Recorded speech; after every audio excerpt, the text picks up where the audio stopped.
একটা সাধারণ মেয়ে এবং খুবই সৎ একজন মেডিকেল স্টুডেন্ট হঠাৎ একদিন তারই ইনস্টিটিউটে রহস্যজনকভাবে মারা যায়।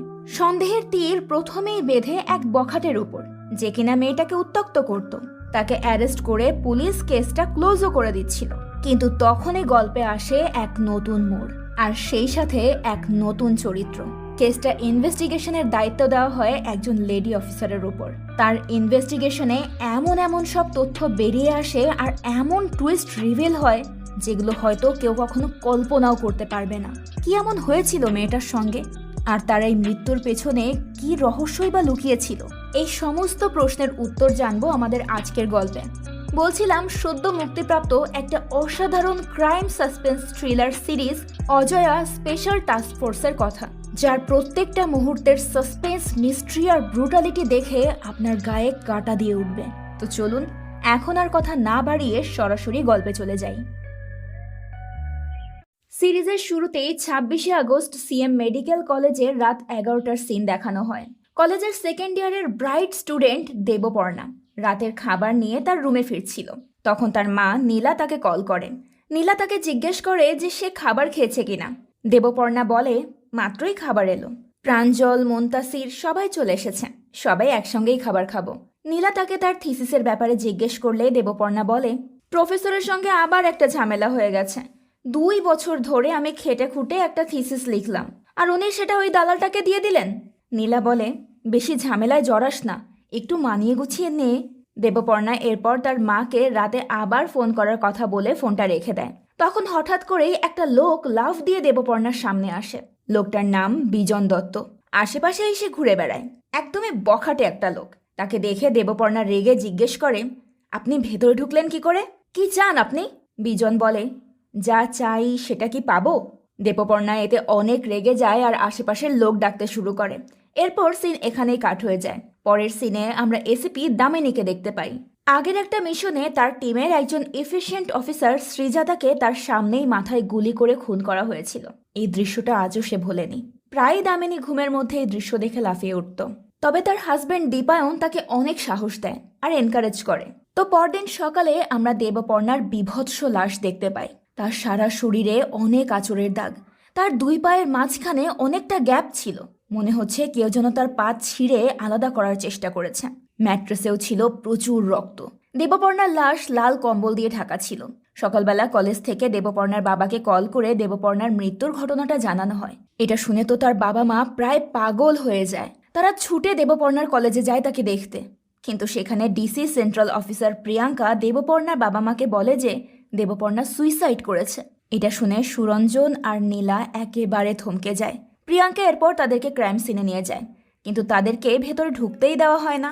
নীলা আর সুরঞ্জন ভেতরে ঢুকতে চাইলে পুলিশ কনস্টেবল মণ্ডল এসে তাদেরকে ভেতরে ঢুকতে না দিয়ে কিছুটা অপমান করেই তাদেরকে সেখান থেকে তাড়িয়ে দেয়। ওদিকে টিভির নিউজেও বলা হচ্ছিল যে সিএম মেডিকেল কলেজের দেবপর্ণাকে ধর্ষণ করে খুন করা হয়েছে। তার উপর এতটাই নির্যাতন করা হয়েছে যে তার চোখ দিয়ে রক্ত চলে এসেছে। দামিনী এই নিউজ দেখে তার হাজবেন্ডকে কল করে বলে মেয়েটাকে দেখতে না একদম শ্রীজাতার মতোই, তার চোখ দিয়েও শ্রীজাতার মতোই রক্ত চলে এসেছে। দেবপর্ণা আর শ্রীজাতার কথা ভেবে দামিনী অনেক ট্রমাটাইজড হয়ে যায়। এদিকে রাতের বেলা কলেজের সমস্ত স্টুডেন্টরা দেবপর্ণার জন্য জাস্টিস চেয়ে র্যালিতে নামে। কিছুক্ষণের মধ্যেই পুরো শহরে প্রটেস্ট শুরু হয়ে যায়। এরপর 28 আগস্ট কমিশনার সুমিতের অফিসে মিটিং বসে। অফিসার ভদ্রা কমিশনারকে এই কেসের ভালোভাবে তদন্ত করতে বলে। সেখানে প্রিয়াঙ্কা তাকে বলে এটা তো open and shut case. Commissioner Bhadra তখন তাকে জিজ্ঞেস করে সে কি বলতে চায়। ভদ্রা বলে আমি চাই এই কেসটা এমন একজনের হাতে যাক যাতে আমাদের হাত একদম ক্লিন থাকে। ভদ্রা এখানে দামিনীর কথা বলছিল। পরদিন কমিশনার দামিনীকে ডেকে নিয়ে দেবপর্ণার রেপ কেস এবং মার্ডার কেসের ইনভেস্টিগেশনের দায়িত্ব দেয়। ভদ্রা দামিনীকে 5 জনের একটা টিম দেয়, যেখানে inspector Bhaskar Debnath, sub inspector Ayantika Banerjee, inspector Jayanta, Subrata আর তার সাথে একজন হ্যাকার শাহিন ইকবালও ছিল। দামিনী এরপর তার টিম নিয়ে ইনভেস্টিগেশন করতে ক্রাইম সিনে যায়। ইন্সপেক্টর মণ্ডল তাদেরকে চারিদিকে ঘুরে দেখায়। দামিনী মণ্ডলকে জিজ্ঞেস করে আপনি তো এখানেই থাকেন, সেদিন এত লোকজন ঢুকে গেল, তারা কারা? ক্রাইম সিন তো পুরোপুরি কন্টামিনেটেড, সেটা মেনটেন করার দায়িত্ব তো আপনার। মণ্ডল তখন একটু বিরক্তির স্বরে বলে ফিল্ডে কাজ করাটা অনেক চাপের, এসি রুমে বসে এসব জানা যায় না। মণ্ডল এরপর বাইরে চলে যায়। ক্রাইম সিনের ডায়াসের ওপরেই দেবপর্ণার ডেড বডি ছিল। দামিনী আর তার টিম সেখানে উঠে ভালোভাবে চেক করতে থাকে। ভাস্কর দামিনীকে বলে, এমন শ্রদ্ধা করে বেদির উপর ক্রাইম হতে আমি আগে কখনো দেখিনি, আর মনেও হচ্ছে না এখানে কোনো ধস্তাধস্তি হয়েছে। ইনকোয়েস্টের ছবি দেখে তো পুরোটা সাজানোই মনে হয়েছে। দামিনী বলে, ডায়াসের ওপর কোনো রক্তের দাগ নেই। ভাস্কর ঠিক বলেছে, বিষয়টা একদমই সাজানো লাগছে। দামিনী তখন সেখানে কিছু ভাঙার আওয়াজ পেয়ে সেই আওয়াজ ফলো করে সেখানে যায়। সেখানে এভি রুম ডিমডুলেশনের কাজ চলছিল, আর এর দায়িত্বে ছিল কলেজের ইঞ্জিনিয়ার ওসমান। দামিনী তাকে কাজ বন্ধ করতে বলে। এদিকে বিজন দত্তকে পুলিশ অ্যারেস্ট করে নেয়। ভাদ্রা দামিনীকে কল করে জানায় যে কালপ্রিট অ্যারেস্ট হয়েছে, আর এখন এই কেস ক্লোজ করার সময় হয়ে গেছে। এটা শুনে দামিনী বলে, আমি আর আমার টিম শিওর যে এখানে আমরা যা দেখছি তার অনেক কিছু এখানে লুকানো আছে। ক্রাইম সিন বলে আমাদেরকে যেটা দেখানো হচ্ছে সেটা পুরোপুরি সাজানো। ভাদ্রা অবাক হয়ে জিজ্ঞেস করে, তাহলে অরিজিনাল ক্রাইম সিন কোথায়? দামিনী তখন বলে, আসল ক্রাইম সিনে মনে হচ্ছে আমরা এখন দাঁড়িয়ে আছি। ভাদ্রা এরপর কমিশনার রুমে গিয়ে তাকে দামিনীর সন্দেহের বিষয়টা বলেন। কমিশনার অফিসার সিদ্দিকুল্লাহকে দামিনীর সঙ্গে কথা বলে ব্যাপারটা আজই মিটিয়ে ফেলতে বলেন। সিদ্দিকুল্লাহ এরপর দামিনীকে তার ক্যাবিনে ডেকে জিজ্ঞেস করে তার কেন এই খুনটা অস্বাভাবিক মনে হচ্ছে। দামিনী বলে, প্রাইমারি ইনভেস্টিগেশনে যদি ক্রাইম সিনকে ভালোভাবে দেখা হতো তাহলে আদৌ এটা ক্রাইম সিন কিনা সেই বিষয়ে সন্দেহ হওয়ারই কথা। সিদ্দিকুল্লাহ তখন তাকে জিজ্ঞেস করে সেখানে কি এমন অস্বাভাবিকতা দেখেছে সে। দামিনী বলে, একটা মেয়েকে রেপ করে খুন করে 30 মিনিটের মধ্যে বিজন দত্ত চলে গেছে, এটাই তো অস্বাভাবিক। সিদ্দিকুল্লাহ বলে, বিজন দত্ত একজন বক্সার চ্যাম্পিয়ন ছিল, তার গায়ে অনেক শক্তি, তো তার জন্য এমন কিছু করা তো অস্বাভাবিক কিছু না। দামিনী তখন বিজনের মেডিকেল রিপোর্ট সিদ্দিকুল্লাহকে দেয় আর বলে, 2015 সালে বিজন দত্তের বাঁ হাতটা দুর্বল হয়ে যায়, যার কারণে তার বক্সিং ক্যারিয়ারও একদম শেষ হয়ে যায়। সিভিক ভলেন্টিয়ারের জন্য সে তার সার্টিফিকেটগুলো জমা দিয়েছিল, তাতেই এসব লেখা আছে। এত বড় একটা ক্রাইম এত কম সময়ের মধ্যে কোনো প্রিপারেশন ছাড়া করা যায় না, এখানে তো সন্দেহ থেকেই যায়। সিদ্দিকুল্লাহ জিজ্ঞেস করে যে দামিনীর টিমের কোনো হ্যাকার আছে কিনা। দামিনী বলে, হ্যাঁ, একজন হোয়াইট হ্যাট হ্যাকার আছে। দামিনী সিসিটিভি ফুটেজ দেখিয়ে সিদ্দিকুল্লাহকে বলে, এখানে বিজন দত্তকে বের হতে দেখা গেছে।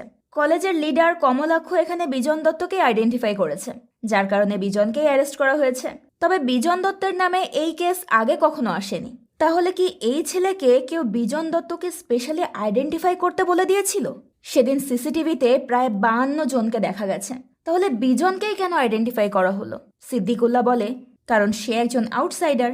দামিনী তখন বলে, আমরা কিভাবে শিওর হচ্ছি যে অপরাধী একজন আউটসাইডার? দামিনী এরপর তাদের সন্দেহের বিষয়গুলো তুলে ধরে। সে বলে, সবার বয়ান অনুযায়ী সেই রাতে দেবপর্ণা খাবার খাওয়ার পর হয়তো তার একটু ঘুম পেয়েছিল, আর সকালে যেহেতু তার ডিউটি ছিল তাই সে চিন্তা করে যে সে ডায়াসের উপরেই ঘুমাবে। সে সেখানে কিছু ম্যাট্রেস দেখতে পেয়ে সেখান থেকে একটা ম্যাট্রেস নিয়ে ডায়াসের দিকে চলে যায়। সব মেয়েরাই শোয়ার জন্য প্রাইভেসি খোঁজে, কিন্তু দেবপর্ণা একেবারে ডায়াসের উপরেই শুয়েছে। আবার তারপর সে ঘুমানোর পরবর্তীতে বিজন সেখানে ঢোকে। তো সেই ক্ষেত্রে একটা মেয়ে কতটা গভীর ঘুমে ঘুমিয়েছিল যে অভিযুক্তর কাছাকাছি আসার পরেও সে টের পেল না। যখন বিজন তাকে অ্যাসল্ট করলো তার নিশ্চয়ই ঘুম ভেঙেছে এবং ধস্তাধস্তিও হয়েছে, কিন্তু সেই জায়গায় তো সবকিছু স্বাভাবিকভাবেই সাজানো ছিল, কোনো ধস্তাধস্তির চিহ্ন তো দেখা যায়নি। আর ম্যাট্রেসের চাদরটাও নিপুণভাবেই নিচে গোজা ছিল। এটা দেখে আমার প্রথম সন্দেহ হয়, এত বড় একটা ঘটনা ঘটলো কিন্তু কোথাও কোনো স্ট্রাগলের চিহ্ন নেই। তাহলে কি স্ট্রাগলটাই হয়নি, নাকি মিটিং রুমের ওই ডায়াসের ওপর স্ট্রাগলটা হয়নি? দামিনী সিদ্দিকুল্লাহকে আবারও বলে, পোস্টমর্টম রিপোর্টে জানা গেছে যে রাত 11টা থেকে সকাল 6টার মধ্যে খুনটা করা হয়েছে, কিন্তু সিসিটিভি ফুটেজে বিজন দত্তকে ভোর 4টায় ঢুকতে দেখা গেছে। আমাদের বিশ্বাস ততক্ষণে নিশ্চয়ই ভিকটিম মারা গেছে। দামিনী দেবপর্ণার লাশের ছবি দেখিয়ে বলে, ভিকটিমের 2 পায়ের মাঝখানে প্রায় 70% গ্যাপ আছে। তার 2 পায়ের পাতা সম্পূর্ণ অপোজিটে আছে, যা ইন্ডিকেট করে হিপ জয়েন্ট ডিসপ্লেসমেন্ট হয়েছে। আর যদি সেটাই হয়ে থাকে তাহলে কেন কোনো রেডিওলজিক্যাল এক্সামিনেশন হলো না? কেন বলা হলো যে এখানে কোনো ডিসপ্লেসমেন্ট হয়নি বা কোনো ফ্র্যাকচার হয়নি? সব শোনার পর সিদ্দিকুল্লাহ আর ভাদ্রা বুঝতে পারে দামিনীর সন্দেহগুলো খুবই স্বাভাবিক, তাই তারা তাকে এই কেসটা চালিয়ে যাওয়ার পারমিশন দিয়ে দেয়। এরপর রাতের বেলা কলেজে অরিন্দম নামের এক স্টুডেন্ট মঞ্চে দাঁড়িয়ে সব স্টুডেন্টদের উদ্দেশ্য করে বলে, বাইরের কেউ এসে এই খুনটা করে যায়নি, এটা ভেতরেরই কেউ করেছে। তখন মঞ্চে কিছু বখাটে ছাত্র উঠে আসে। তাদের লিডার ছিল কমলাক্ষ পাণ্ডে। তারা সবাই অনেক বড়লোকের ছেলে মেয়ে ছিল, যাদের ক্ষমতা ছিল অনেক। এজন্য কলেজের সবাই তাদেরকে ভয় পেয়ে চলতো এবং তাদের কথাও মানত। কমলাক্ষ আর তার টিম এসে অরিন্দমকে সেখানে মারধর করতে থাকে। একটা ছেলে তখন সব স্টুডেন্টদেরকে বলে, যে রেপ করেছিল তার তো শাস্তি হয়ে গেছে, এখন কেসটা ক্লোজড। তাই তারা সব স্টুডেন্টদেরকে সেখান থেকে মারধর করে তাড়িয়ে দেয়। এদিকে দামিনীর টিম তাদের কাজে লেগে যায়। শাহিন সিএম দত্ত মেডিকেল কলেজের সমস্ত পোর্টাল ঘেটে জানতে পারে যে 2024 নভেম্বরে মেডিকেল কলেজের ফার্স্ট ইয়ারের স্টুডেন্ট অনিকেত চ্যাটার্জিকে কলেজের কিছু বখাটে ছেলে ছাদ থেকে ফেলে দিয়ে খুন করেছিল। প্রথমে এটা সুইসাইড বলা হলেও পরবর্তীতে এটা খুন প্রমাণিত হয়েছে। কিন্তু পরে এই কেসটা ধামাচাপা পড়ে যায়। অয়ন্তিকা বলে এই দুটো কেস কানেক্টেড হতে পারে। দামিনী এটা শুনে বলে, আলমারিতে অনেক স্কেলেটন পড়ে আছে, একে একে সবগুলো বের করতে হবে। দিন যতই বাড়ছিল স্টুডেন্টদের বিক্ষোভ ততই জোরদার হচ্ছিল। পরদিন সকালবেলা দামিনী বিক্ষোভ ঠেলে দেবপর্ণার বাড়িতে যাচ্ছিল।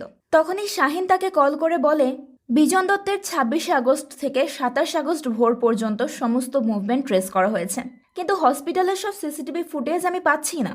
শাহিন আরও জানায় যে বিজন একজন বিকৃত মস্তিষ্কের লোক, তার ফোনের গ্যালারিও নোংরা ছবিতে ভরপুর। দামিনী এরপর সুব্রতকে কল করে। সুব্রত বিজনকে নিয়ে হসপিটালে যাচ্ছিল।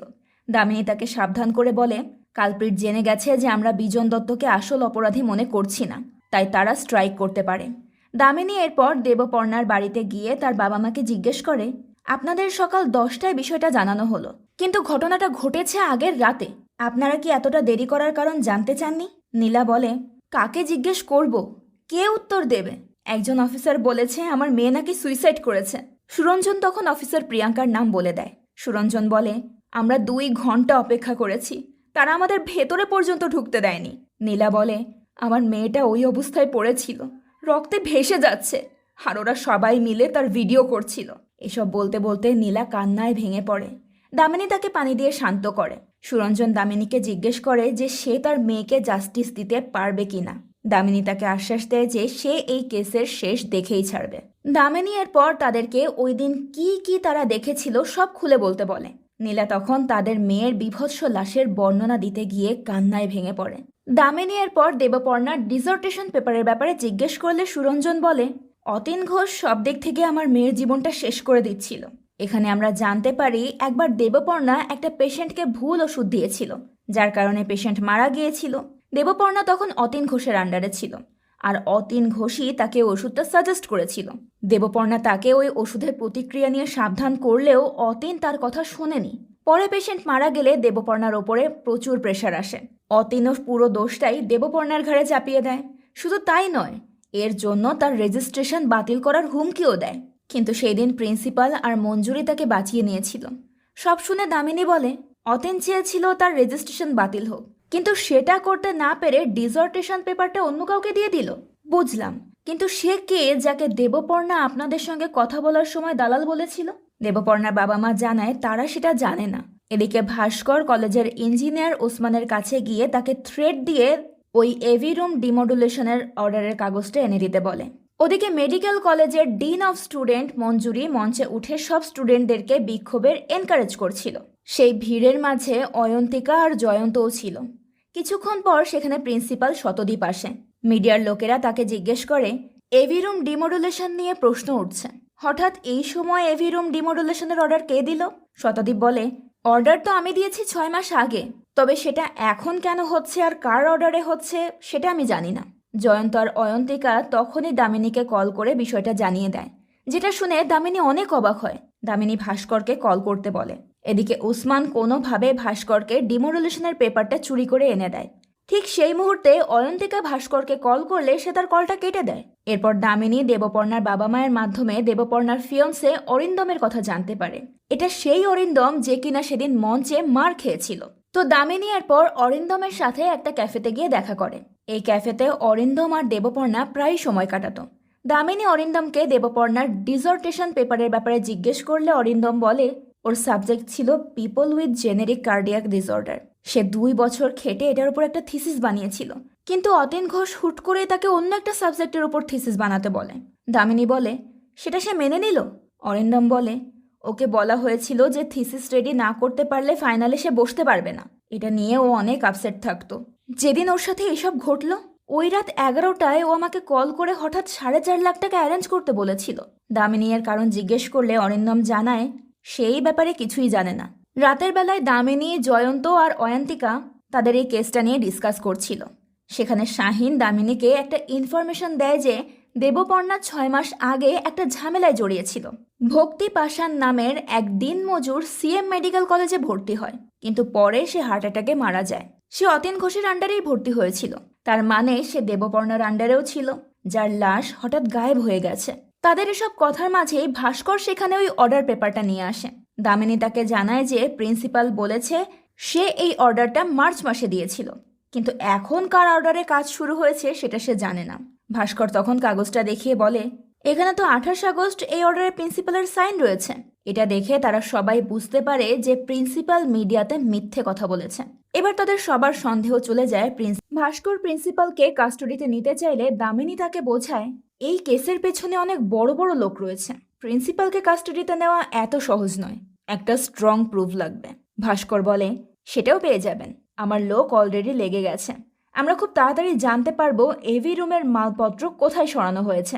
দামিনী ভাস্করকে বলে, শতদীপ মিডিয়াতে এত কনফিডেন্টলি মিথ্যে কথা কেন বলল, ওর প্ল্যানটা কি, এই ব্যাপারে একটু খোঁজ লাগান। সেই রাতে দেবপর্ণার সঙ্গে যারা ডিনার করেছিল জয়ন্ত তাদেরকে নিয়ে আসে। দামিনী এরপর তাদেরকে জিজ্ঞাসাবাদ করতে যায়। সেই রাতে দেবপর্ণার সঙ্গে মুনতাসির, অভিষেক, সায়ন, প্রাঞ্জল এই 4 জনের খাওয়ার কথা ছিল। দামিনী একে একে সবাইকে জিজ্ঞেস করে যে তারা সেই রাতে খাওয়ার পর কি করেছে আর কতক্ষণ দেবপর্ণার সাথে ছিল। তারা সবাই একই অ্যান্সার দেয় যে তারা টেবিলে একসঙ্গে খাওয়ার পর যে যার ডিউটিতে চলে গিয়েছিল, তারপর আর তারা কিছুই জানে না। এমনকি সবাই তাদের চলে যাওয়ার টাইমটাও ঠিক একই বলে, 1:20, যেটা দামিনীর কাছে একটু সন্দেহজনক লাগে, কারণ কেউই কোনো ব্যতিক্রম টাইম বলেনি। বাড়ি গিয়ে দামিনী এই সব কিছু তার হাজবেন্ডের সঙ্গে শেয়ার করে আর বলে, সবাই খুব রিহার্সাল করে এসেছে, সবাই 1:20 বলছে, সেটা 1:25 হচ্ছে না, আবার 1:15 হচ্ছে না, সবাই মনে হচ্ছে একদম রেডি হয়ে এসেছে। তাদের সব কথাগুলো একই রকম। সেদিন ডিনার করার পর এত বড় একটা ঘটনা ঘটলো, সেটা একটু ডিটেলসে মনে আছে সবার। দীপায়ন বলে, তুমি কি ওদের সন্দেহ করছো? দামিনী বলে, হ্যাঁ, আমি সবাইকেই সন্দেহ করছি। এদিকে মিনিস্টার প্রিন্সিপালকে ট্রান্সফার লেটার পাঠায়, কিন্তু শতদীপ তাতে রাজি হয় না। মিনিস্টার তাকে বোঝায় যে জনগণ আরও খেপে গেছে, পলিটিক্যাল প্রেশার অনেক, তাকে এটা অ্যাকসেপ্ট করতেই হবে। মিনিস্টার তাকে জানিয়ে দেয় যে 28 আগস্ট তার ডিমোডুলেশনের অর্ডার পেপারটা দামিনীর হাতে চলে গেছে। এদিকে পরদিন অয়ন্তিকা দামিনীকে কল করে জানায় যে প্রিন্সিপালের ট্রান্সফার হয়ে গেছে। অয়ন্তিকা ভক্তি পাষাণের বডির খোঁজ নিতে সিএম দত্তর মর্গে যায়। সেখানে ম্যানেজার তাকে জানায় যে ফ্যামিলি তার লাশ নিয়ে চলে গিয়েছিল। অয়ন্তিকা তখন রেজিস্ট্রি খাতা দেখতে চাইলে লোকটা তার কাছে সময় চায়। অয়ন্তিকা এরপর মর্গ থেকে বেরিয়ে আসে। বাইরে একটা বাচ্চা মেয়ে তার হাত ধরে বলে, তুমি যেটা খুঁজছো ডাক্তার দিদিও সেটা খুঁজছিল, কিন্তু পায়নি, এখানে অনেক ডেড বডি পাওয়া যায় না। এদিকে আজকে আবার বিজনের ইন্টারোগেশন ছিল। দামিনী তাকে ইন্টারোগেট করলে বিজন স্বীকার করে নেয় যে সেই দেবপর্ণাকে রেপ করে খুন করেছে। সেই রাতে দেবপর্ণার ওপর তার অনেক রাগ উঠেছিল, যার কারণে বিজন প্রতিশোধ নেওয়ার জন্যই এসব করেছে। দামিনী বিজনকে ফাঁসির ভয় দেখালে বিজন বলে যে কমিশনার তাকে প্রোটেকশন দিচ্ছে, তাই তার কিচ্ছু হবে না। এরপর কমিশনারের ডাকা মিটিংয়ে একজন অফিসার দামিনীকে বলে, অপরাধী তো কনফেস করেছে, তাহলে আপনি এটা মিডিয়াতে বলছেন না কেন? পার্সোনালি গো, নাকি আপনি তাকে অ্যারেস্ট করতে পারেননি এই জন্য? দামিনী বলে, আমাদের ধারণা অভিযুক্ত ক্রাইম সিনে পৌঁছানোর আগেই মার্ডার হয়ে গিয়েছিল। দ্বিতীয়ত, বিজন রেপ আর মার্ডার করলেও সেটা সে একা করেনি। সেই সাথে আমার এটাও ধারণা যে অভিযুক্ত চাপে পড়ে কনফেস করেছে। সেই সময় প্রিয়াঙ্কা বলে, সে কেন অন্যের চাপে পড়ে নিজে ফাঁসিতে ঝুলবে? এটা তো লজিক্যাল কোনো কথা হতে পারে না। দামিনী বলে, একটা মেয়েকে দেখে যেখানে স্পষ্ট বোঝা যাচ্ছে যে মেয়েটার রেপ অ্যান্ড মার্ডার হয়েছে, তারপরেও মেয়েটার ফ্যামিলিকে বলা যে মেয়েটা সুইসাইড করেছে, সেটাও তো লজিক্যাল নয়। প্রিয়াঙ্কা এটা শুনে রেগে যায়। দামিনী কমিশনারকে বলে, আমি তাহলে মিডিয়াতে বলছি যে অপরাধী কনফেস করেছে, আমি পুরো কনফেশনটাই ব্রিফ করে দেব। কনফেশনে অভিযুক্ত বলেছে কমিশনার তার প্রোটেকশন দিচ্ছে। এটা শুনে কমিশনার রাগ করে বলে, আপনি এটা বিশ্বাস করে নিলেন? দামিনী বলে, আমি তো পুরো কনফেশনটাই অবিশ্বাস করেছি। সুব্রত ভক্তি পাষাণের বাড়িতে তার লাশের ব্যাপারে খোঁজ নিতে গেলে ভক্তি পাষাণের ফ্যামিলি তাকে বলে তারা লাশ পায়নি, আর দেবপর্ণা এর জন্য বড় একজন লোকের কাছে গিয়েছিল, তাতেও কোনো লাভ হয়নি। ভক্তি পাষাণের স্ত্রী ডক্টর দেবব্রত সেনের কথা বলে। এই দেবব্রত ছিল আবার কলিং পার্টির নেতা, সাথে সে অনেক বড় একজন ডক্টরও ছিল। দেবপর্ণার বাবার সঙ্গে তার পরিচিতিও ছিল। দেবপর্ণা তার কাছেই ভক্তিপাশানের লাশ মিসিংয়ের রিপোর্টটা করতে গিয়েছিল। দামিনী এদিকে শতদীপের বাড়িতে যায়। সে বলে মহিতোষ দাস ডক্টর ঘোষের আন্ডারে ভর্তি ছিলেন, এরপর মেডিসিন অ্যালার্জিতে লোকটা মারা গেল। এনকোয়ারি কমিটি বসলে আপনারা দেবপর্ণাকে কর্নার করলেন, আর এনকোয়ারি কমিটির মাথায় ডক্টর ঘোষকে বসালেন। এর কারণ কি? শতদীপ বলে বাইরে থেকে কাউকে আনলে দেবপর্ণার রেজিস্ট্রেশন ক্যান্সেল হয়ে যেত, কারণ ইনজেকশন দেবপর্ণা পুশ করেছিল। কমিটি তাকে পানিশ করতই। ডক্টর ঘোষকে কমিটির মাথায় বসানোর কারণে সে সেটা করতে পারেনি, কারণ সে নিজেও দায় এড়াতে পারত না। দামিনী শতদীপকে ডিমোডুলেশনের অর্ডারের ব্যাপারে জিজ্ঞেস করলে শতদীপ বলে এভি রুম ভেঙে রেস্টরুম বানানোর ইচ্ছে আমার অনেক দিনেরই ছিল, আর স্টুডেন্টরাও ডিমান্ড করেছিল। দামিনী জিজ্ঞেস করে মিডিয়াকে মার্চের কথা বললেন কেন তাহলে? শতদীপ বলে রেজলিউশনটা সেই সময়ই পাশ করা হয়েছিল, আমি তো শুধু সেটাই বলতে চেয়েছিলাম। দামিনী বলে 28 আগস্টের 8টাকে যদি স্ক্র্যাচ করে 3 করে দেওয়া হয়, সেই প্ল্যানটাই ছিল, তাই না? কিন্তু এই দায়িত্ব যাকে দিয়েছিলেন সেই আমাকে সব বলে দিল। দামিনী জিজ্ঞেস করে এত বড় একটা ঘটনা ঘটার পর ডিমোডুলেশনের কাজটা শুরু করাটা যে নিষিদ্ধ, আপনার কি এটা মনে হয়নি? শতদীপ বলে না, মনে হয়নি। সেখানে আপনার চেয়েও অনেক বড় বড় অফিসার ছিল, তারা কোনো অবজেকশন করেনি। দামিনী বলে আর আমি যদি বলি আপনি ইন্টেনশনালি ক্রাইম সিনটা ডিস্ট্রয় করার চেষ্টা করেছিলেন? দামিনী শতদীপকে জিজ্ঞেস করে ঘটনার দিন রাতে সে কোথায় ছিল। শতদীপ বলে বাড়িতেই ছিলাম। ওদিকে শাহিন অয়ন্তিকাকে কল করে জানায় যে আমি একটা দারুণ ইনফরমেশন পেয়েছি। সেদিন হসপিটালে on duty nurse Kamalika Guha সেই রাতে ডিউটি করার পর এখনও ডিউটিতে জয়েন করেনি। শাহিন অয়ন্তিকাকে কমলিকার অ্যাড্রেস আর নাম্বার দিয়ে দেয়। অয়ন্তিকা দামিনীকেও খবরটা জানিয়ে দেয়। দামিনী অয়ন্তিকাকে কমলিকার বাড়িতে যেতে বলে। অয়ন্তিকা কমলিকার বাড়িতে গেলে তার হাজবেন্ড তাকে জানায় যে কমলিকা ওই দিনের পর থেকে ট্রমার মধ্যে আছে, তাই সে এখন কোনো কথা বলতে পারবে না। লোকটা তাকে কমলিকার মেডিকেল রিপোর্টও দেখায়, যার ফলে অয়ন্তিকা সেখান থেকে চলে আসে। দামিনী শতদীপের বাড়ি থেকে ডিপার্টমেন্টাল হেড ডক্টর মৃণাল গাঙ্গুলির কাছে গিয়ে জিজ্ঞেস করে কল রেকর্ডে আছে ঘটনার দিন রাতের বেলা দেবপর্ণা আপনাকে কল করেছিল, কিন্তু কেন? মৃণাল বলে আমি ঘুমিয়ে পড়েছিলাম, সকালবেলা মিসড কল দেখেছি, তাই বলতে পারছি না কি কারণে ফোন করেছিল। দামিনী দেবপর্ণার ডিসর্টেশন বাতিলের ব্যাপারে জিজ্ঞেস করলে মৃণাল জানায় যে সে জানে না কেন সেটা বাতিল করা হয়েছে। দামিনী আবার জিজ্ঞেস করে যে দেবপর্ণার ডিসর্টেশনটা নিয়ে এখন কেউ কাজ করছে কিনা। মৃণাল বলে যে তার সেটাও মনে নেই। দামিনী বলে আপনি তো ডিপার্টমেন্টাল হেড, রেকর্ড দেখে তো বলতেই পারবেন। মৃণাল এর জন্য 1 সপ্তাহ সময় চায়। দামিনী বলে একটা ডিমোডুলেশনের কাগজ সাইন করতে আপনার কয়েক মিনিট সময় লাগে, আর শুধু রেকর্ড দেখে জানাবেন যে কে কোন টপিকে রিসার্চ করছে, এর জন্য 1 সপ্তাহ সময় লাগবে। এটা শুনে মৃণাল একেবারে চুপ হয়ে যায়। ওদিকে ভাস্কর ওসমানকে এভি রুমের মালপত্র কোথায় রেখেছে সেখানে নিয়ে যেতে বলে। ভাস্কর সেখানে এভি রুমের কার্পেট খুঁজছিল। ওসমান বলতে চাইছিল না সেটা কোথায় আছে। ভাস্কর তাকে মারধর করলে সে বলতে বাধ্য হয়। এরপর ভাস্কর ওসমানকে নিয়েই সেই কার্পেট নিতে যায়। তাদের সঙ্গে জয়ন্ত আর সুব্রতও যায়। ওদিকে দামিনী এরপর অয়ন্তিকা আর শাহিনকে নিয়ে ডক্টর অতীন ঘোষের কাছে যায় আর তাকে জিজ্ঞেস করে সেই রাতে দেবপর্ণা আপনাকেও কল করেছিল, কিন্তু কেন? অতীন বলে আমি জানি না, আমি তো ঘুমোচ্ছিলাম। দামিনী তাকে জিজ্ঞেস করে দেবপর্ণা কেমন ছিল। অতীন বলে সে খুব হট টেম্পার্ড আর অনেক কমপ্লেনিং ছিল, সে সব কিছু নিয়েই কমপ্লেন করত। এত অ্যাডভান্টেজ পাওয়ার পরেও তার কমপ্লেনই শেষ হতো না কখনো। দামিনী বলে কিন্তু ডিউটি রোস্টার দেখে তো মনে হচ্ছে সে অ্যাডভান্টেজের থেকে ডিসঅ্যাডভান্টেজই বেশি পেত। টানা 36 ঘন্টার ডিউটি ওর মতো আর কেউ ঘন ঘন পায়নি। দামিনী অতীনকে জিজ্ঞেস করে যে দেবপর্ণার ডিসর্টেশন পেপার সে কাকে দিয়েছিল, যাকে কিনা দেবপর্ণা মারা যাওয়ার আগে দালাল বলেছিল। অতীন এটা শুনে অনেক রেগে গিয়ে বলে ও তো মিথ্যেবাদী, ওর paper up to the mark ছিল না, তাই আমি ওকে অন্য সাবজেক্ট দিয়েছিলাম।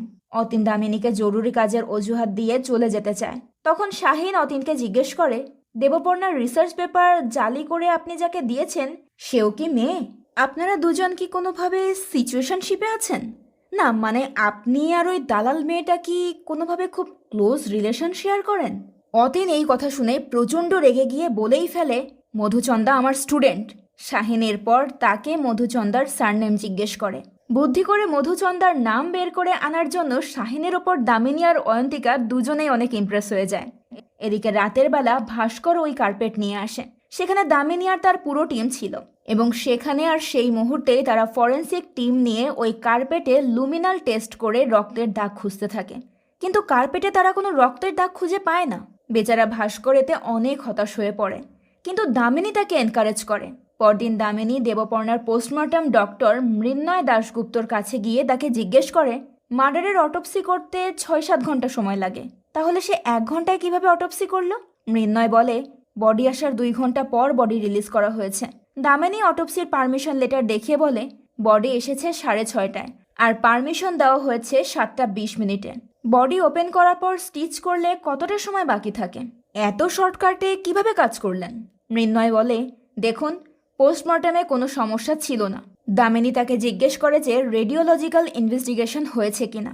মৃন্ময় বলে যে এটার কোনো প্রয়োজন ছিল না। তখন দামিনী ভিকটিমের ছবি দেখিয়ে বলে, এখানে ভিকটিমের 2 পায়ের মাঝখানে 70% ফাঁক রয়েছে। আপনি আমাকে একটু এভাবে শুয়ে দেখান তো। এটা শুনে মৃন্ময় বিরক্ত হয়ে বলে, আপনি কি আমার সঙ্গে মজা করছেন? দামিনীও বলে, আপনি কি আমার সঙ্গে মজা করছেন? ডেড বডিতে কোনো ফিঙ্গারপ্রিন্ট পাওয়া গেছিল? মৃন্ময় এবার আমতা আমতা করে বলে, আমরা এসব কালেক্ট করিনি। আমরা শুধু ব্লাড, সিমেন, নেল ট্রেস এইসবই কালেক্ট করি। তাছাড়া বডি অনেকেই ছুঁয়েছিল। দামিনী এবার প্রশ্ন করে, বডি আপনার কন্ট্রোলে যাওয়ার পর এত মানুষ কিভাবে ছুলো? মৃন্ময় দামিনীর প্রশ্নে উত্তেজিত হয়ে বলে দেয় যে বডি 50 জন ছুঁয়েছে। দামিনী জিজ্ঞেস করে, আপনি তো প্লেস অফ অকারেন্সে ছিলেন, আপনার ছবিও আছে, আপনি কি সেখানে ফরেন্সিক এভিডেন্স লোপাট করার জন্য গিয়েছিলেন? মৃন্ময় এসব শুনে অনেক উত্তেজিত হয়ে যায়। দামিনী জিজ্ঞেস করে যে ভিকটিমের প্রাইভেট পার্টে এত ব্লিডিং কেন হলো? শুধু রেপ হলে তো এত ব্লিডিং হয় না। প্লেস অফ অকারেন্সে কোনো ব্লিডিংয়ের রিপোর্ট নেই। আপনি এত শর্টকাটে কিভাবে কাজ সারলেন? মৃন্ময় উত্তেজিত হয়ে বলে দেয় যে সে পলিটিক্যাল প্রেশারের কারণে তাড়াহুড়ো করে এই কাজটা করেছে। এদিকে ভাস্কর সিসি ক্যামেরায় একটা লোককে কার্ডিওলজি ডিপার্টমেন্টে ঢুকতে দেখে তাকে এই ব্যাপারে জিজ্ঞাসাবাদ করে। লোকটার থেকে সে জানতে পারে যে ওই রাতে 12:30 দেবপর্ণার ফ্রেন্ড ডক্টর মুনতাসির হসপিটালে ডিউটিতে ছিল। এখান থেকে ভাস্কর বুঝতে পারে যে সেই দিন মুনতাসির মিথ্যে কথা বলেছিল যে সে একটা বিষে খাওয়া দাওয়া করে হসপিটাল থেকে প্রস্থান করেছিল। এরই মাঝে অয়ন্তিকা আর সুব্রত একে একে প্রাঞ্জল, অভিষেক আর সায়নের ব্যাপারে ইনফরমেশন কালেক্ট করে। তারা জানতে পারে যে ওই 4 জনই কেউই ভালো ছেলে ছিল না, তারা সবাই মদ খেত। এই সব কিছুই তারা দামিনীকে রিপোর্ট করে। এরপর দামিনী ডিন অফ স্টুডেন্ট মঞ্জুরিকে কল করেছিল। মঞ্জুরি এটা শুনে সাথে সাথেই বলে দেয় যে সে ঘুমোচ্ছিল, তাই সে সকালে মিসড কল দেখেছে। মানে সবার মতো মঞ্জুরিও কথাটা এড়িয়ে যাওয়ার চেষ্টা করে। কিন্তু মজার ব্যাপার কি জানেন? দামিনী বলে যে তার সঙ্গে 26 সেকেন্ড কথা হয়েছে। মঞ্জুরি বেচারি তখন কাঁদতে কাঁদতে বলে, আমি ঘুমিয়ে পড়েছিলাম, কি যে কথা হয়েছিল আমার একদম মনে নেই, আমার ভুল হয়ে গেছে, আমার ওর কথাগুলো মন দিয়ে শোনা উচিত ছিল। দামিনী তাকে জিজ্ঞেস করে, দেবপর্ণা যে মিসিং ডেড বডির ব্যাপারে রিপোর্ট করেছিল সেটা ফাঁস হলো কিভাবে? সে তো আপনার সাথেই সব কথা শেয়ার করত। এটা শুনে মঞ্জুরি বলে, আপনি কি আমাকে সন্দেহ করছেন? দামিনী বলে, আমাদের কাজই তো সবাইকে সন্দেহ করা। রাতের বেলা অফিসে শাহিন দামিনীকে বলে, ছোটবেলা একবার জিওগ্রাফি এক্সামে কিছুই পড়ে যায়নি, বন্ধু আমাকে ওর অ্যান্সারই ঘুরিয়ে লিখতে বলেছিল যাতে অ্যান্সার একরকম না লাগে, তাই আমিও সেটাই করেছিলাম। বন্ধু লিখেছিল হিমালয় পর্বতমালা ভারতের উত্তর দিকে, আর আমি লিখেছি ভারতের উত্তর দিকে হিমালয় পর্বতমালা। ঠিক সেরকমই টপিক ছিল দেবপর্ণার ডিজার্টেশনের, human genetics and its impact on cardiovascular diseases. আর মধুচন্দার ডিজার্টেশনের topic understanding the impact of human genetics on cardiovascular diseases. মানে মধুচন্দা দেবপর্ণার ডিজার্টেশন পেপার জাস্ট নামটা পাল্টে ব্যবহার করেছে। যাই হোক, এদিকে জয়ন্ত অনিকেতের মায়ের কাছ থেকে অনিকেতের ল্যাপটপ আর তার মোবাইল কালেক্ট করে এনে শাহিনকে দেয় আর বলে, পুলিশ এখান থেকে সবকিছু ক্লিয়ার করে দিয়েছে। শাহিন তখন অনিকেতের ল্যাপটপ আর ফোন হ্যাক করতে বসে। ওদিকে অয়ন্তিকা দামিনীকে জিজ্ঞেস করে, দেবপর্ণার 4.5 লাখ টাকার কেন দরকার ছিল? এটা কোনো থ্রেড র্যাকেট নয় তো? কমলাক্ষ অ্যান্ড কোম্পানি তো এর সঙ্গে জড়িত নয়? দামিনী বলে, থাকতে পারে, কিন্তু এর প্রমাণ তো জোগাড় করতে হবে। সুব্রত দামিনীকে বলে, 26 আগস্ট সিএম দত্ত গেস্ট হাউসে গোটা বাংলা থেকে আসা জুনিয়র ডক্টরদের একটা সেমিনার হয়েছিল। দামিনী বলে, ওকে, তাহলে মিটিং রুমের বাইরে এত লোক কেন ছিল এটার কারণ এখন বোঝা গেল। শাহিন তখন সেখানে এসে বলে, জুনিয়র ডক্টরদের সেমিনার এবার এনকে মেডিকেল কলেজে হওয়ার কথা ছিল, কিন্তু 26 আগস্টের 1 সপ্তাহ আগেই হেলথ মিনিস্ট্রি থেকে সার্কুলার দিয়ে ভেন্যু চেঞ্জ করা হয়েছে। হঠাৎ ভেন্যু চেঞ্জ করার কারণ কি সেটা তারা বুঝতে পারছিল না। দামিনী এরপর দেবব্রতর সঙ্গে দেখা করতে যায়। দেবব্রত তাকে জানায় যে দেবপর্ণার মিসিং লাশের ব্যাপারে তার কাছে রিপোর্ট করতে এসেছিল। সে তাকে আরও বলে যে কমলাক্ষরা দেবপর্ণার কাছে তার ডিজার্টেশনের জন্য 4.5 লাখ টাকা চেয়েছিল। তো পরদিন কলেজের ক্যান্টিনে কমলাক্ষ তার টিমের সঙ্গে বসেছিল। স্টুডেন্টদের বিক্ষোভে তারা অনেক বিরক্ত হয়ে গিয়েছিল।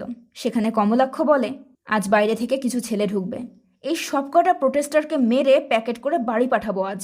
সেখানে একটা মেয়েও ছিল যার সাথে কমলাক্ষ অসভ্যতা করছিল। তখন সেখানে দামিনী আর তার টিম এসে হাজির হয়।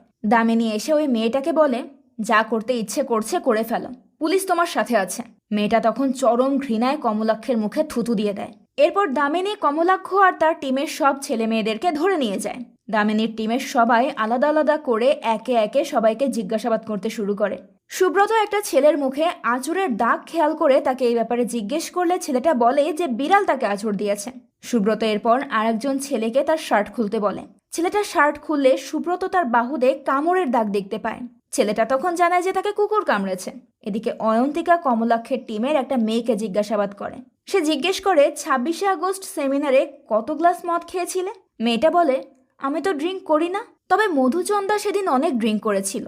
অন্যদিকে দামিনী মধুচন্দাকে তার ডিজার্টেশনের টপিকে জিজ্ঞেস করে, কিন্তু মধুচন্দা তার টপিকের নাম না বলে দেবপর্ণার টপিকের নাম বলে। দামিনী হেসে বলে, আরে বাহ, দেবপর্ণার টপিক আর আপনার কল্পনা সব মিলেমিশে একেবারে জগা খিচুড়ি হয়ে গেছে। অতীন ঘোষ আপনাকে কেন এই টপিক দিয়েছিল? মধুচন্দা বলে, উনি প্রফেসর, তাই উনি আমাকে এটা সাজেস্ট করেছিলেন। দামিনী বলে, কিন্তু দামিনী তো বাড়িতে অন্য কথা বলেছিল। দামিনী দেবপর্ণার বলা কথাটা বললে মধুচন্দা রেগে গিয়ে বলে, ও মিথ্যে বলেছে, আর ওর সঙ্গে যা হয়েছে বেশ হয়েছে, ও এটাই ডিজার্ভ করত। মধুচন্দার আচরণে স্পষ্ট বোঝা যাচ্ছিল যে সে একজন ড্রাগ এডিক্ট। দামিনী মধুচন্দাকে বলে, আপনার ডক্টর দেখানো প্রয়োজন।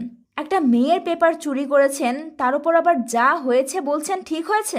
এরপর দামিনী মধুচন্দাকে জিজ্ঞেস করে যে সে দেবপর্ণার কাছে 8 লাখ টাকা কেন চেয়েছিল। মধুচন্দা রেগে গিয়ে বলে, কে বলেছে 8 লাখ টাকা চেয়েছি? ওর কাছে তো মাত্র 4.5 লাখ টাকা চাওয়া হয়েছিল। আর ঠিক সেই মুহূর্তেই মধুচন্দা সব কিছু ফাঁস করে দেয়। ওই টিমের আর একটা ছেলের মাথায় আঘাতের চিহ্ন ছিল। জয়ন্ত তাকে এই ব্যাপারে জিজ্ঞেস করলে সে বলে সে বাথরুমে স্লিপ করে পড়ে গিয়েছিল। ওদিকে কমলাক্ষকে জিজ্ঞাসাবাদের ভার পড়েছিল ভাস্করের হাতে। কমলাক্ষ ভাস্করের সঙ্গে অসভ্যতা করলে সে তাকে মারধর করে। কমলাক্ষকে সে বিল্ডিং এর ওপর থেকে ফেলে দেওয়ার জন্য ঝুলিয়ে দিলে কমলাক্ষ ভয় পেয়ে স্বীকার করে নেয় যে তারা দেবপর্ণার কাছ থেকে 4.5 লাখ টাকা চেয়েছিল। এরপর দেখতে দেখতে অনেক রাত হয়ে যায়। দামিনী তখনও অফিসেই ছিল। সে বাড়ি যাওয়ার জন্য বের হচ্ছিল, ঠিক তখনই তার সঙ্গে ভাস্করের দেখা হয়। ভাস্কর বিজনের সঙ্গে দেখা করতে যাচ্ছিল। দামিনীও তার সঙ্গে যায়। এদিকে একটা লোক বিজনের লকআপে ঢুকে তাকে খুন করার চেষ্টা করে। ঠিক সেই মুহূর্তে সেখানে দামিনী আর ভাস্কর চলে আসে, আর ওই লোকটাকে তারা ধরে ফেলে। লোকটা আর কেউ নয়, বরং ইন্সপেক্টর চতুর্বেদী ছিল। দামিনী ভদ্রাকে কল করে এই খবরটা জানিয়ে দেয়। পরদিন দামিনী হসপিটালের স্টোর রুমের সামনে দিয়ে যাওয়ার সময় এক লোককে অনেকগুলো লাল কম্বল নিয়ে যেতে দেখে। তার হঠাৎ মনে পড়ে যে দেবপর্ণার গায়েও একই রকম লাল কম্বল ছিল। সে তখন অয়ন্তিকাকে বলে, আগস্ট মাসের গরমে মেয়েটা কেন কম্বল গায়ে দিয়ে শুয়েছিল? অয়ন্তিকা জবাবে বলে, হয়তো এসি চলছিল। কিন্তু পরে সে মনে করে আবার বলে, কিন্তু মিটিং রুমে তো কোনো এসি ছিলই না, এসি তো এভি রুমে ছিল। দামিনী বলে, কম্বলটা বডি হসপিটালের স্টোর রুম থেকে মিটিং রুম পর্যন্ত ট্রান্সপোর্ট করার জন্য ইউজ করা হয়েছিল, অর্থাৎ প্লেস অফ অকারেন্স সিএম দত্তর স্টোর রুম। এরপর তারা সিএম দত্তের স্টোর রুমে ইনভেস্টিগেশন করতে যায়। সেখানে দামিনী দেওয়ালের মধ্যে একটা জায়গায় নতুন রং করা দেখতে পেয়ে দ্রুত ফরেন্সিক টিমকে খবর দেয়। ফরেন্সিক টিম দেওয়ালের লুমিনাল টেস্ট করে বলে, এখানে রক্তের দাগ আছে, এখানেই হয়তো মাথাটা ঠোকা হয়েছিল। আর তার পাশেই রক্ত মাখা হাতের ছাপ। স্টোর রুমে তারা অনেকগুলো লাল কম্বলও খুঁজে পায়। সেখানে থাকা একটা স্ট্রেচারে স্প্রে করে তারা অনেক রক্তের ছাপ দেখতে পায়। স্টোর রুমের একটা স্যালাইন স্ট্যান্ডেও তারা অনেক রক্তের ছাপ খুঁজে পায়। দামিনী আর তার টিম বুঝতে পারে যে এটাই আসল ক্রাইম সিন। দামিনী তখন অফিসার ভদ্রার কাছ থেকে পারমিশন নিয়ে অভিষেক, সায়ন, প্রাঞ্জল আর মুন্তাসিরকে তুলে নিয়ে এসে লকআপে ঢুকিয়ে দেয়। তারপর সে বিজনের কাছে গিয়ে বলে, যে আপনাকে প্রোটেকশন দিচ্ছে সেই আপনাকে মারার জন্য চতুর্বেদীকে পাঠিয়েছিল। দামিনী বিজনকে চতুর্বেদীর একটা ভিডিও দেখায়, যেখানে সে কনফেস করেছে যে কমিশনার সুমিতি তাকে পাঠিয়েছে। এটা শোনার পর বিজন এবার সব কিছু কনফেস করতে রাজি হয়ে যায়। সে বলে, আমি মর্গের ডেড বডির সঙ্গে খারাপ কাজ করতাম, ইন্সপেক্টর মণ্ডল সব জানতো। সেই আমাকে ওই মেয়েটার ডেড বডির ওপর আমার কাজ চালাতে বলেছিল। মণ্ডল দাদা আমাকে বলেছিল যে আমি যদি এটা না করি তাহলে আমাকে কেসে ফাঁসিয়ে দেবে। আমি হাত দিয়ে জিভ দিয়ে সবভাবে ট্রাই করেছি। কাজ শেষে আমি ওখান থেকে পালাতে যাচ্ছিলাম, তখনই কমিশনার আমাকে ধরে বলল, বডির ওপর তোর লালা রয়েছে, তোর নামে কেস হবে, 2 বছরের জন্য জেলে যাবি, কিন্তু চিন্তা করিস না, এরপর তোকে আবার বের করে নেব। সে আমাকে টাকাও দেবে বলেছিল। দামিনী বলে, তোকে বোঝালো আর তুই রাজি হয়ে গেলি? বিজন বলে, আমি কি করতাম, আমার লালা ফিঙ্গারপ্রিন্ট সব ছিল ওখানে। আমাকে এমনিতেও তো জেলে ঢুকিয়ে দিত, আর বেরও করতো না। এদিকে কমলিকার হাজব্যান্ড যখন বাড়ির বাইরে চলে যায় তখন অয়ন্তিকা তার বাড়িতে আসে। অয়ন্তিকা কমলিকাকে জিজ্ঞেস করে কিসের এত ভয়, কেন সে মুখ খুলতে চাইছে না, তাদের ক্ষমতা ঠিক কতটুকু। কমলিকা বলে, আপনি চেনেন না ওদের, আপনি জানেন না দেবপর্ণা মারা যাওয়ার রাতে কে ছিল সেখানে। অয়ন্তিকা তাকে জিজ্ঞেস করে, কে ছিল? কলকাতা পুলিশ আপনার সাথে আছে, আপনি বলুন। কমলিকা বলে, পুলিশ কিচ্ছু করতে পারবে না, সেও একজন স্টুডেন্ট, ওর ফ্যামিলি এই স্টেটের টপ পজিশনে আছে। ওই রাতের গোটা ঘটনার একটা ভিডিও আছে, লুকিয়ে করা ভিডিও। ভিডিওটা যে দেবে সে খুন হয়ে যাবে। এর আগেও সিএম দত্ততে খুন হয়েছে। অয়ন্তিকা অনিকেতের নাম বললে কমলিকা বলে, ওই ঘটনারও আইউইটনেস আমি। তখন আমরা দেখতে পাই ওই রাতে অনিকেত যখন কমলাক্ষর থেকে বাঁচার জন্য ছুটছিল তখন কমলিকার সঙ্গে তার ধাক্কা লেগেছিল। সে ওই দিন সব কিছু দেখেছিল। অয়ন্তিকা তাকে জিজ্ঞেস করে, দেবপর্ণা যে রাতে মারা যায় সেই রাতে কি হয়েছিল? কমলিকা তখন বলতে শুরু করে। ফ্ল্যাশব্যাকে দেখানো হয় সেই রাতে দেবপর্ণাকে কমলাক্ষরা তাড়া করেছিল। দেবপর্ণা ছুটে রিসেপশন পর্যন্ত এসেছিল। সেখানে কমলিকা সহ আরও কিছু নার্স ছিল। কমলাক্ষরা অনেক প্রভাবশালী ছিল, যার কারণে ভয়ে নার্সরা দেবপর্ণার জন্য সেদিন কিছুই করতে পারেনি। তাদের সামনেই তারা দেবপর্ণাকে মারধর করেছিল। তবে কমলিকা তখন লুকিয়ে সেটার ভিডিও করেছিল। ওদিকে সুব্রত আর জয়ন্ত ওই 4 জনকে রিমান্ডে নিয়ে মারধর করতে শুরু করে। কিছুক্ষণ পর দামিনী আর অয়ন্তিকা এসে তাদেরকে থামায় আর বলে, কমলিকা কনফেস করে দিয়েছে, এরাই আসল খুনি। মুনতাসির তখন বলে, ও মিথ্যে বলছে, ও সব ওদের ভয়ে বলছে। দামিনী মুনতাসিরকে তাদের নাম জিজ্ঞেস করলে মুনতাসির কমলাক্ষর টিমের সবার নাম বলে দেয়। এবার মুনতাসিরও ওই রাতের সমস্ত ঘটনা বলতে শুরু করে। সে বলে, 2 বছর আগে প্রিন্সিপালের বিরুদ্ধে একটা আন্দোলন হয়েছিল, সেটাই আমি ছিলাম, তাই আমাকে ফাইনালে 3 সাবজেক্টে সাপ্লি দেওয়া হয়েছিল। কমলাক্ষরা আমার কাছে 2 লাখ টাকা চাইল। ওরা যা বলে সেটাই করতে হয়, না হলে কোনোভাবেই এই কলেজ থেকে পাশ করে বের হওয়া যায় না। ওরা কলিং পার্টির ছেলে, ওদের সব আগে থেকেই প্ল্যান করা ছিল। ওরা দেবপর্ণাকে বাঁচতে দিত না। মুনতাসির আরও বলে, ওরা আমাদেরকে রাতের বেলা গেস্ট হাউস পার্টিতে ডাকলো। বাইরে থেকে 2 জন ডক্টরও এসেছিল। তাদেরকে মূলত আনা হয়েছিল দিদির সঙ্গে বাজে কাজ করার জন্য। ওরা আমাদেরকে বলেছিল দিদিকে ডেকে দিতে। এখানে ফ্ল্যাশব্যাকে আমরা দেখতে পাই দেবপর্ণা খাবার নিয়ে মুনতাসির, প্রাঞ্জল, অভিষেকের জন্য ওয়েট করছিল। তারা আসলে সেই রাতে একসঙ্গে খাবার খায়নি। দেবপর্ণা তাদের সঙ্গে খাবে বলেই অপেক্ষা করছিল। তখনই মুনতাসিররা কমলাক্ষদের কথা মতো দেবপর্ণাকে ডাকতে আসে, কিন্তু দেবপর্ণার সেটা একদমই ভালো লাগে না। এজন্য সে তাদের 4 জনের নামে কমপ্লেন করার জন্য অতীন, মৃণাল আর মঞ্জুরিকে কল করেছিল। সিন প্রেজেন্টে আসে। মুনতাসির বলে, ওদের 3 জনের সাথেই সেই রাতে দেবপর্ণার কথা হয়েছিল, কিন্তু ওরা 3 জনই দামিনীকে মিথ্যে বলেছিল যে তারা ঘুমেছিল। এখানে দামিনী জানতে পারে যে সেই রাতে মঞ্জুরি দেবপর্ণাকে হেল্প করার প্রতিশ্রুতিও দিয়েছিল। দামিনী বুঝতে পারে যে মঞ্জুরিও এই খুনের সঙ্গে জড়িত। দামিনী তাদেরকে বলে, তোরা কেন তাকে কমপ্লেন করতে বারণ করলি না? অভিষেক বলে, কোনো চান্সই ছিল না, ওরা সবাই সব জানতো, আর মঞ্জুরি ম্যাডাম তো সমস্ত দুর্নীতিতে প্রিন্সিপালের ডান হাত ছিল। সায়ন বলে, ওদের প্ল্যান ছিল দিদিকে অনিকেতের মতোই ছাদ থেকে ফেলে দেবে। সিন ফ্ল্যাশব্যাকে যায়। সেই রাতে অনেক ড্রিঙ্ক করে কমলাক্ষ আর তার টিম দেবপর্ণার কাছে এসে তাকে মারধর করতে থাকে। দেবপর্ণা কোনোভাবে নিজেকে ছাড়িয়ে ছুটে সেখান থেকে বের হয়ে নার্সদের কাছে যায়, কিন্তু সেখানেও তাকে অনেক মারধরের শিকার হতে হয়। সেখানে ভয়ে তার জন্য কেউই কিছু করতে পারে না। দেবপর্ণা বাঁচার জন্য স্টোর রুমের ভেতর ঢুকে দরজা লক করে দেয়। কমলাক্ষ তখন রিসেপশনে ভয় দেখিয়ে চাবি নিয়ে এসে স্টোর রুমের দরজা খুলে ঢুকে পড়ে। সেখানে দেবপর্ণা এক জায়গায় লুকিয়েছিল। তার হাতে ছিল স্যালাইনের স্ট্যান্ড। কমলাক্ষরা চারিদিক কোথাও তাকে খুঁজে পাচ্ছিল না। দেবপর্ণার সামনে একটা ছেলে এলে দেবপর্ণার স্যালাইনের স্ট্যান্ড দিয়ে তার মাথায় আঘাত করে, যার ফলে সেও ওই লোকগুলোর হাতে ধরা পড়ে যায়। চরম রাগে তারা সবাই মিলে দেবপর্ণার উপর ঝাঁপিয়ে পড়ে আর তাকে অনেক মারধর করতে থাকে। ধস্তাধস্তির এক সময় তাদের একজনের ঘাড়ে আর একজনের মুখে আঁচড় লাগে, আর একজনের হাতে দেবপর্ণা কামড়ে দেয়। সেই সময় মধুচন্দা আর তার সঙ্গে আরও কয়েকজন মিলে দেবপর্ণার 2 হাত পা 2 দিকে টানতে থাকে, যার কারণে দেবপর্ণার ডান পা প্রায় বিচ্ছিন্নই হয়ে যায়। আর ঠিক সেই মুহূর্তেই ওই স্যালাইনের স্ট্যান্ড একজন দেবপর্ণার প্রাইভেট পার্টে ঢুকিয়ে দেয়। একজন দেবপর্ণার গলা চেপে ধরেছিল, যার কারণে যন্ত্রণায় তার চোখ দিয়ে রক্ত বেয়ে আসে, আর বেচারি সেখানেই মারা যায়। এমন নৃশংসভাবে তারা দেবপর্ণাকে খুন করার পর স্টোর রুমের লাল কম্বল দিয়ে তারা বডিটাকে মুড়িয়ে ফেলে। সিনের পর প্রেজেন্টে আসে। দামিনী শতদীপকে তুলে এনে আবারও জিজ্ঞাসাবাদ করে যে সে ওই রাতে কোথায় ছিল। শতদীপ আবার বলে যে সে বাড়িতেই ছিল। দামিনী বলে, আপনি মিথ্যে বলছেন, আপনার স্ত্রী স্বীকার করেছে যে আপনি ওই রাতে তার ফোন নিয়ে বের হয়েছিলেন। আপনার স্ত্রীর ফোনে সেই দিন রাত 2:10 থেকে 2:45 পর্যন্ত কমলাক্ষ পাণ্ডে আর মৃণাল গাঙ্গুলি আপনাকে অনেকবার কল করেছে। দামিনী তাকে তার কল ডিটেলস দিয়ে বলে। এরপর আপনি কমলাক্ষকে কল ব্যাক করেন, তারপর মণ্ডলকে কল করেন। এরপর ওই ফোন থেকেই 3টার সময় ক্যাব বুক করে 3:30টায় সিএম দত্ততে আসেন। আপনি ইমার্জেন্সির পাশের গেট দিয়ে ঢুকেছিলেন, আর সেই ক্যাবের ড্রাইভারই আমাদেরকে সেটা জানিয়েছে। শতদীপ তবুও অস্বীকার করে যে সেই দিন সে সিএম দত্ততে যায়নি। এবার দামিনী একটা সিসিটিভি ফুটেজ তাকে দেখায়, যেটা ছিল এমার্জেন্সি গেটের ভেতরের ফুটেজ। সেখানে স্পষ্ট দেখা যাচ্ছিল শতদীপ লিফট দিয়ে সেখানে উঠে কমলাক্ষদের সঙ্গে দেখা করতে এসেছে। সেখানে কমলাক্ষ আর তার লোকজনও ছিল, সাথে মণ্ডলও উপস্থিত ছিল, আর তাদের পাশেই পড়েছিল লাল কম্বলে মোড়ানো দেবপর্ণার বিভৎস লাশ। এরপর শাহিন শতদীপকে বলে, এই বিল্ডিংয়ের 2টো সিসিটিভি ক্যামেরা কাজ করে না, কিন্তু আনফর্চুনেটলি এবং ফর্চুনেটলি এই ক্যামেরাটা সেদিন চলছিল।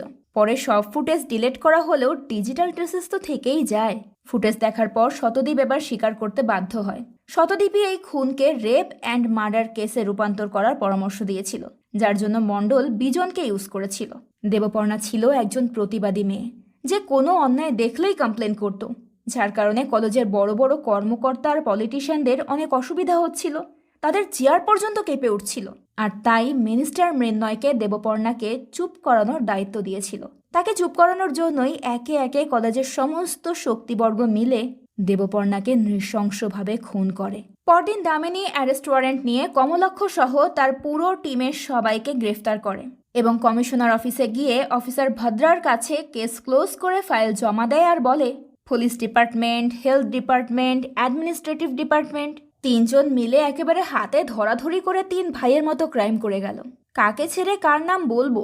ডক্টর শতদীপ চ্যাটার্জি, মৃণাল গাঙ্গুলি, মঞ্জুরি সেন, অতীন ঘোষ, মৃন্ময় দাশগুপ্ত সবাই এই কাজের সঙ্গে জড়িত। কমলাক্ষদের থ্রেট র্যাকেট তো আছেই। একটা মেয়ের প্রাইভেট পার্টে হুক ঢুকিয়ে তাকে মেরে ফেলা হলো, তার হাড় ভেঙে দেওয়া হলো, গলাটা এমনভাবে টেপা হলো যে চোখ ফেটে রক্ত বের হয়ে গেল। আর এই পুরো বিষয়টা 2জন মেয়ে দেখলো এবং তাদের হেল্পও করলো। এমনটা তো হওয়ার কথা ছিল না। এসব বলতে বলতে দামিনী কান্নায় ভেঙে পড়ে। দামিনী বলে, আমাদের ডিপার্টমেন্টকে কি বলবো? একটা কেস ধামাচাপা দেওয়ার জন্য সবাই মরিয়া হয়ে উঠল। কমিশনার স্যার থেকে DC north, DC central, OC, ruling পার্টির নেতা দেবব্রত সেন সবাই মিলে ইন্ধন দিল। কমিশনার এখানে নিজের নাম শুনে রেগে গিয়ে দামিনীকে বলে, তুমি কিন্তু লিমিট ক্রস করছো, তুমি আমাকে অ্যাকিউজ করছো। দামিনী এবার বলে, বিজন দত্তের উপর সেই দিন রাতে যে হামলাটা হয়েছিল তার পরদিনই শাহিন এসেছিল। সে করিডোরে সিসিটিভি হ্যাক করে জানতে পারে সুব্রত বিজনকে মেডিকেল করিয়ে লকআপে ঢুকানোর পর সেই রাতেই ডিসি নর্থ অলোকেশ গুপ্ত তাকে জামিন করায়। এরপর বিজনকে কমিশনার রুমে নিয়ে যাওয়া হয়। সেখানে ডিসি সেন্ট্রাল প্রিয়াঙ্কাও ছিল। এমনকি চতুর্বেদীও কনফেস করেছে যে বিজনকে মারার জন্য আপনিই তাকে পাঠিয়েছিলেন। চতুর্বেদীর কনফেশনের ভিডিওটা দামিনী কমিশনার ভদ্রা আর সিদ্দিকুল্লাহকে সেন্ড করে দেয়, যা দেখে তারা অনেক অবাক হয়ে যায়। দামিনী বলে, এই অপরাধটা সবাই খুব নিপুণভাবে করেছে। সবার কনফিডেন্স ছিল তাদের কেউ কিছুই করতে পারবে না, কারণ তাদের পেছনে তো সরকার আছে। এটা খুবই ভয়ঙ্কর। দামিনী কেস ডায়েরিটা অফিসার ভদ্রাকে দিয়ে বলে, এখানে পোক্ত প্রমাণ সহ সব অপরাধীদের লিস্ট আছে, শুধু আসল অপরাধীর নামটা এখানে পাবেন না। ভদ্রা অবাক হয়ে জিজ্ঞেস করে, কে সেই আসল অপরাধী? দামিনী বলে, দেবপর্ণা আসল অপরাধী। এই পৃথিবীতে যারা সবার ভালো করতে চায়, অন্যায়ের সঙ্গে লড়তে চায়, দেবব্রত সেন আর মঞ্জুরির মতো মানুষদেরকে বিশ্বাস করে, সে শুধু বোকাই নয়, সে একজন ক্রিমিনালও বটে। আর সে তার অপরাধের শাস্তি পেয়ে গেছে। দেবপর্ণার কেস সলভ হওয়ার পর স্টুডেন্টদের প্রোটেস্ট থামে। সব স্টুডেন্টরা মিলে দেবপর্ণার আত্মার শান্তির জন্য রাতের বেলা এক জায়গায় জড়ো হয় এবং মোমবাতি জ্বালিয়ে প্রার্থনা করে। সেই প্রার্থনার র্যালিতে ছিল অরিন্দম আর দেবপর্ণার বাবা মা, সাথে ছিল দামিনী এবং তার টিম। তাদের সবার মনে যেমন দেবপর্ণার মতো সৎ মেয়েটাকে হারানোর কষ্ট ছিল, সেই সাথে তাকে ন্যায় পাইয়ে দেওয়ার আনন্দটাও ছিল। আর তাদের এই মিক্স ইমোশনের মধ্য দিয়েই এই গল্পটা এখানেই শেষ হয়ে যায়। তো গল্পটা আপনাদের কাছে কেমন লাগলো সেটা কিন্তু কমেন্ট করে জানাতে একদম ভুলবেন না। আজকের মতো বিদায় নিচ্ছি, দেখা হবে